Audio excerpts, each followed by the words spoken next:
आइए अब आपको दिखाते हैं हमारी खास पेशकश कांवरिया रिपोर्टर।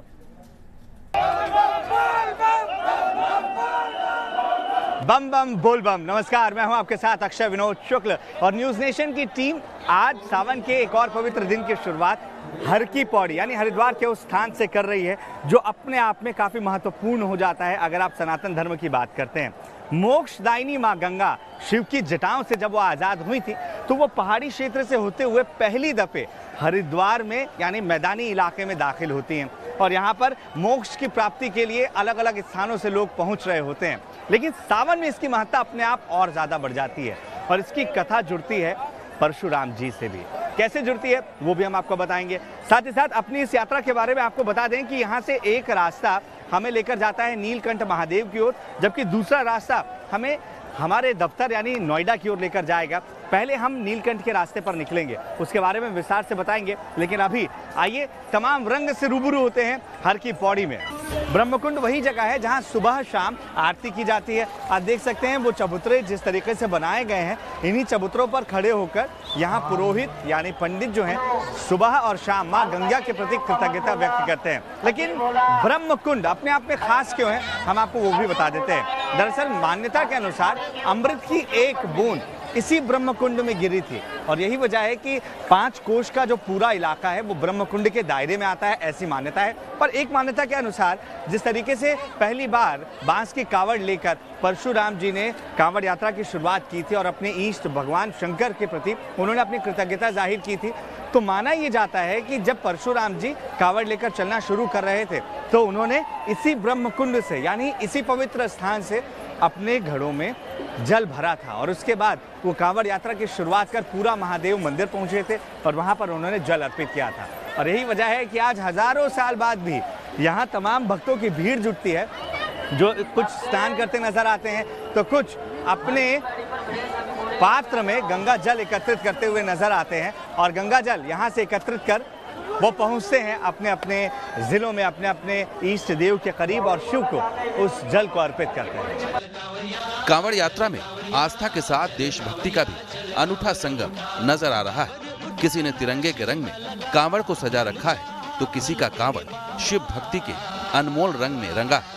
यहाँ पर जो बांस कावड़ आप देख रहे हैं, हर कोई इसे अपनी क्षमता और अपनी भक्ति के हिसाब से सजाने की कोशिश करता है और ये मानता है कि ये श्रृंगार वो स्वयं भगवान शंकर का करने जा रहा है। आप देखिए कि रंग बिरंगे कावड़ आपको यहाँ पर नजर आएंगे और भगवान शिव जिनके गले में नाग हमेशा विराजमान होता है। आप देखिए कि कावड़ में अमूमन आपको कहीं ना कहीं नाग की आकृति नजर आएगी, साथ ही साथ डमरू। हालांकि अब वक्त के साथ उसमें अलग अलग सजावट नजर आने लगी है। हमारे साथ यहाँ तमाम लोग मौजूद हैं। ये कावड़ आप लोग लेकर जा रहे हैं? बिल्कुल भाई साहब, पिट्ठू कावड़ लेकर जाएंगे। पहली बार आए हैं या पहले भी आते हैं? कई साल से आ रहे हैं हम, कई साल से आ रहे हैं। पूरा महादेव जाते हैं। थकान नहीं होती तेरा बड़े रास्ते? कोई थकान नहीं होती। अच्छा, हाँ जी। ये जो कावड़ है जो से आप लेकर चल रहे होते हैं, इस कावड़ की क्या सुबह शाम आप लोग पूजा भी करते हैं? बिल्कुल करते हैं भाई साहब। क्या होते हैं? सुबह शाम पूजा करते हैं, ना सोते हैं, जब भी खाना खाते हैं तब भी नहा के कपड़े धो के तब पूजा करते हैं। भोलेनाथ की जटाओं में विराजमान गंगा का जल कांवड़ से क्यों ढोते हैं भोले भंडारी के भक्त? क्या है पैदल कांवड़ ले जाने की मान्यता? आइए वो भी जान लेते हैं। कावड़ अर्थात कस से आवरह शब्द से मिलकर बना शब्द कावड़।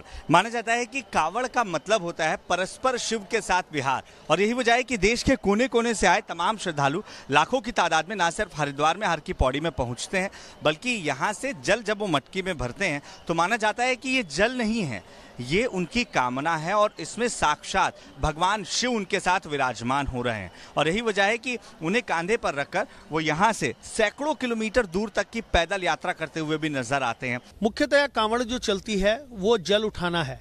जल उठाते हैं मात्र जो हम बांस की टोकरी में या कंधे के ऊपर या जल पात्र में लेके चलते हैं। पहला कांवड़ तो वो है, उसको चल कांवड़ बोलते हैं, उसमें आराम भी करता है व्यक्ति, रुकता भी है। दूसरी है डाक कांवड़, इसे डाक बम भी बोलते हैं। कांवड़ 2 समय उठती है, एक तो श्रावण मास में उठती है, एक भगवान शिव का जब विवाह हुआ था उस समय पर उठती है। 2 समय पे कांवड़ भगवान को लोग अपना चढ़ाते हैं, परंतु श्रावण मास में विशेष विधान है। श्रावण मास में भगवान शिव अपनी ससुराल में दक्षेश्वर महादेव के स्वरूप में आते हैं, इसलिए विशेष महत्व हो जाता है।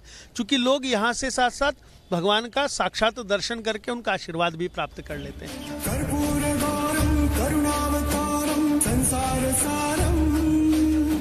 बोल बम की धुन के बीच देवनगरी हरिद्वार में टैटू भी गुदवाते नजर आए कांवड़ी।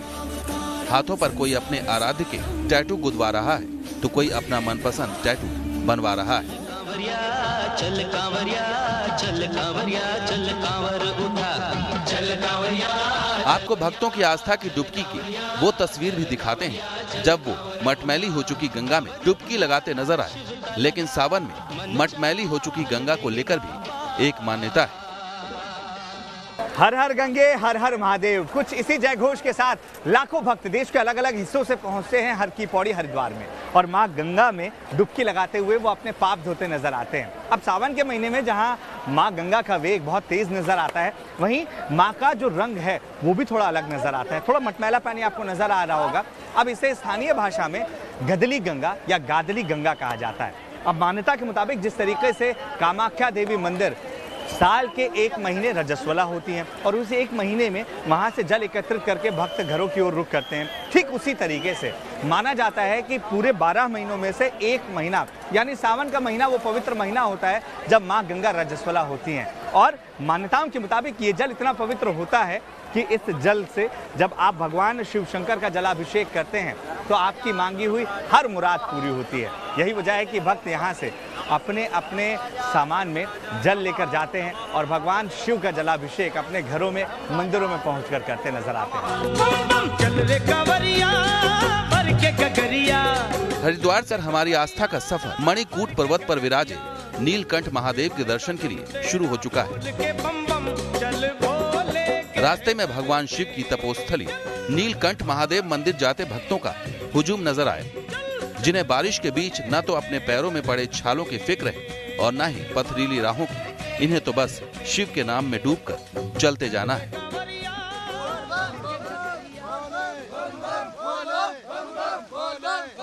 बोल बम बम बम, ये सिर्फ जयघोष नहीं है, ये लोगों के अंदर ऊर्जा का संचार करता है।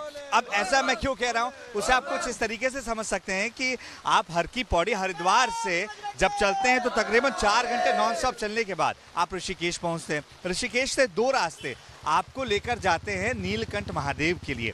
एक रास्ता जो कि हाईवे से होकर गुजरता है और दूसरा रास्ता वो है जिस पर हम खड़े हुए हैं। अब ये रास्ता राजाजी नेशनल पार्क से होकर गुजरता है। ये खतरों से भरा रास्ता है क्योंकि आप इस रास्ते से जब भी होकर गुजरेंगे तो जंगलों के चारों ओर आपको खतरा जंगली जानवरों का बना हुआ है और कुछ इस तरीके के बोर्ड आपको नजर आते हैं कि जंगली जानवरों से सावधान रहें। अब आप समझिए कि ये भोले के भक्त हैं जिन्हें ना तो ये तेज बारिश रोक पा रही है और ना ही जंगली जानवरों से सावधान रहने वाले ये बोर्ड। तो आप आज हरिद्वार से चलना शुरू किए थे? हाँ जी, हाँ जी। तो अभी तो आप वापस लौट रहे हैं? नहीं, अभी दर्शन करने जा रहे हैं। रास्ता छोटा हो चाहे बड़ा, हमें कोई फर्क नहीं पड़ता इस चीज का। हमने तो नीलकंठ पे दर्शन करके जाने बाबा के। बोल बम बोले, बोले रे तेरी बम बम बोले। एक बात बताइएगा, आप बताइएगा, आपको डर नहीं लगता? यहाँ जंगली जानवरों से सावधान के बोर्ड हैं, लगातार बारिश हो रही है, बीमार पड़ सकते हैं, इस चीजों का कोई आपको फिक्र नहीं है? नहीं, कोई डर नहीं लगता। अरे हम तो चेले ही उसके हैं जो बिना डर के चलते हैं। बोले रे तेरी बम। अगर महाकाल के चेले होते डर लगे फिर क्या फायदा? नहीं, डर नहीं लगता हमको बिल्कुल भी। देखिए, महाकाल के अगर आप भक्त हैं तो आपको डरने की जरूरत नहीं है। शायद इसीलिए कहा गया है अकाल मौत वो मरे जो काम करे चांडाल का, और मौत भी उसका क्या बिगाड़े जो भक्त महाकाल का। ये बिना चप्पल पहने, बिना जूते पहने आप जाते हैं तो यहाँ तो इतने कंकड़ हैं। अब क्या करें, बस यही परीक्षा है जो हमें देनी पड़ती है बाबा जी को, इसलिए। ये आपके साथी हैं? एक बात बताइए, आप लोगों को ये बारिश में परेशानी नहीं हो रही है? आप लोग इतना भीगेंगे, बुखार लग जाए या कुछ? इधर बुखार नहीं लगते, बाबा के यहाँ पे शक्ति बहुत है। कब से आ रहे हैं आप? मेरे को फर्स्ट टाइम है। हरिद्वार से करीब 2 घंटे पैदल चलने के बाद कांवड़िया रिपोर्टर ऋषिकेश पहुंचे और जायजा लिया यहाँ कांवड़ियों के लिए कैसी तैयारी है। तो आखिरकार तकरीबन 2 घंटे पैदल चलने के बाद हम हरिद्वार से ऋषिकेश पहुंच चुके हैं। अब ऋषिकेश पहुंचने के बाद इस तरीके के बोर्ड हमें जगह जगह पर नजर आ रहे हैं कि पैदल मार्ग आगे की ओर है। साथ ही साथ एक बड़ा सा यहाँ पर पोस्टर भी चिपकाया गया है जिसमें सख्त तौर पर मनाही है लक्ष्मण झूले में जाने के लिए। पूरी तरीके से लिखा गया है कि लक्ष्मण झूला पुल शासन के आदेशानुसार कमज़ोर, जर्जर और ख़तरनाक हो जाने की वजह से स्थायी रूप से बंद कर दिया गया है। और यही वजह है कि जो रास्ता है यहाँ से नीलकंठ महादेव पहुँचने का, वो थोड़ा और बढ़ जाता है। वो 5-6 किलोमीटर का जो दायरा है लक्ष्मण पुल के नहीं अभी वर्किंग होने की वजह से वो बढ़ जाता है। और जो तमाम भोले के भक्त आ रहे हैं उन्हें थोड़ा और चलना पड़ रहा है। थोड़ा रोष होता है प्रशासन के खिलाफ, लेकिन हाँ, भोले के प्रति उनकी आस्था है जो उन्हें अभी भी खींच ला रही है। चाहे बरसात हो, गर्मी हो, कंकड़ हो रास्ते पर, वो आगे बढ़ रहे हैं, वो रुकने का नाम नहीं ले रहे हैं। तो आइए हम भी आगे बढ़ते हैं। अब हमारी टीम मणिकूट पर्वत की तलहटी पर स्थित पौराणिक नीलकंठ महादेव मंदिर के बेहद नजदीक पहुंच चुकी है, जहां हर ओर केसरिया आस्था का सैलाब है। तो आखिरकार ऋषिकेश से जब आप चलते हैं तो तकरीबन 6 से 7 घंटे की चढ़ाई के बाद आप नीलकंठ के दायरे में पहुंच जाते हैं। अभी हम जिस जगह पर पहुंचे हुए हैं ये वो रास्ता है जो पैदल आने वालों के लिए बनाया गया है, और ये मोटरेबल रास्ता है, यानी यहाँ तक गाड़ियाँ आना अलाउड हैं। और इसके ऊपर हमें 1.5 किलोमीटर की चढ़ाई और चढ़नी है। तकरीबन 30 किलोमीटर का ये सफ़र था। ऋषिकेश से 22 किलोमीटर, और हरिद्वार से जब आप ऋषिकेश आते हैं तो वो उसमें जुड़ता है करीब 15 किलोमीटर का सफ़र। पैदल आप तय करते हैं तो जाहिर तौर पर आपका शरीर थका होता है, टूटा होता है, लेकिन यहाँ पहुँचने के बाद किसी के चेहरे पर कोई थकान आपको इसलिए नजर नहीं आएगी क्योंकि भोले बम बम भोले करते हुए इनके अंदर एक जोश होता है। और चारों तरफ जब आप नजर डालेंगे तो आपको प्रकृति का जो रूप, जो सौंदर्य नजर आएगा वो अपने आप में अद्भुत है। ये कहना गलत नहीं होगा कि बारिश के इस मौके पर, सावन के इस महीने में प्रकृति की खूबसूरती अपने चरम पर होती है। हरे भरे पेड़ों से लदे हुए पूरे पहाड़ नजर आते हैं और ये अपने आप आपके तमाम थकान को हरते हुए नजर आते हैं। अब इंतजार नहीं हो रहा है, आइए मंदिर के अंदर दाखिल होते हैं और भोलेनाथ के दर्शन करते हैं, वो शिव शंभू के दर्शन करते हैं जिन्होंने विषपान किया। नीलकंठ महादेव के लिए उनके भक्तों में इतनी गहरी आस्था क्यों है? आखिर क्या है नीलकंठ महादेव की इस तपोस्थली की मान्यता? इस मंदिर के मुख्य पुजारी से जान लेते हैं। जब समुद्र मंथन हुआ था, देवता और दानवों ने जब समुद्र का मंथन किया था, उस समय कालकूट नामक विष निकला था। उस विष की शांति के लिए जो भगवान ने अपने कंठ में धारण किया था, उस विष की शांति के लिए भगवान जब भ्रमण करते करते यहाँ पर आए तो यहाँ पर ये पीछे आप देख रहे हैं बट वृक्ष, इस बट वृक्ष के नीचे और 2 नदी हैं यहाँ, पंकजा और मधुमती, उनके मध्य में बैठ के भगवान ने यहाँ पर 60,000 वर्ष तपस्या की है। जब तपस्या पूरी हुई है तब भगवान यहाँ पर कंठ रूपी लिंग में प्रकट हुए हैं, इसलिए इस जगह का नाम नीलकंठ पड़ा है। तो यही है नीलकंठ महादेव का वो पावन मंदिर। मान्यताओं के मुताबिक जब समुद्र मंथन हुआ था तो जहां अमृत के लिए देव और दैत्यों के बीच युद्ध छिड़ा हुआ था, वहीं दूसरी ओर विष को लेकर हर कोई घबराया हुआ था, क्योंकि माना यह गया था कि विष की एकमात्र बूंद पूरी सृष्टि का सर्वनाश कर सकती है। और ऐसे वक्त में महादेव भोले शंकर ने उस विष को अपने गले में धारण किया था और उसके बाद अपने शरीर को शांत करने के लिए, अपने अंदर की ज्वाला को ठंडा करने के लिए भोलेनाथ ने इसी पेड़ के नीचे यहाँ पर कई वर्षों तक ध्यान किया था। और माना जाता है कि यहाँ 2 नदियां बहा करती थी।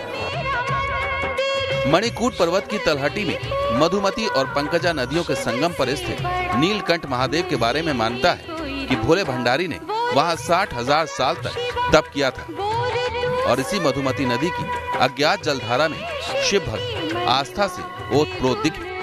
तो समुद्र मंथन से निकले विष को अपने कंठ में धारण करने की वजह से भगवान शंकर का नाम पड़ा नीलकंठ। और नीलकंठ भगवान जब शांति के लिए इस स्थान पर पहुंचे जहां पर 2 नदियों का संगम मिलता है।